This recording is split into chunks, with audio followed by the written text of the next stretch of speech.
আসসালামু আলাইকুম, কেমন আছেন সবাই? আশা করি সবাই ভালো আছেন। অনেক দিন পর আরেকটা ভিডিও নিয়ে আসলাম। দক্ষিণ এশিয়ার ফুটবলের সবচেয়ে বড় উন্মাদনা সাফ চ্যাম্পিয়নশিপ নিয়ে চলে আসলো একটি বড় সুসংবাদ নিয়ে।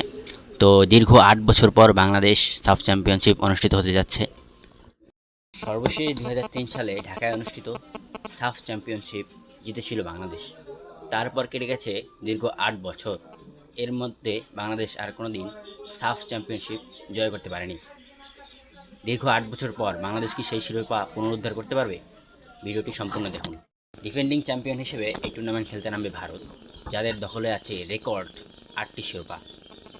বাংলাদেশ কি তাদেরকে হারিয়ে শিরোপা জয় করতে পারবে? টুর্নামেন্টে কারা অংশগ্রহণ করবে? টুর্নামেন্টে মোট ৭টি দল অংশগ্রহণের কথা রয়েছে।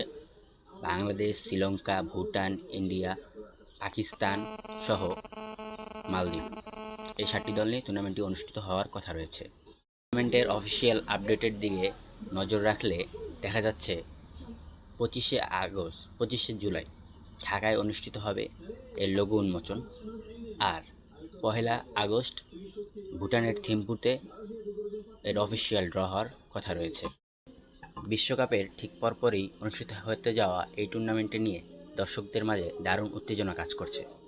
এখন দেখা যাক বাফুফে এবং কোচ থমাস মেগা প্ল্যানে কি বাংলাদেশ তৃতীয় সাফ গড়ে তুলতে পারে। এরকম আরও মজার ইনফরমেটিভ ভিডিও পেতে চ্যানেলটি সাবস্ক্রাইব করে আমাদের পাশেই থাকুন। ধন্যবাদ।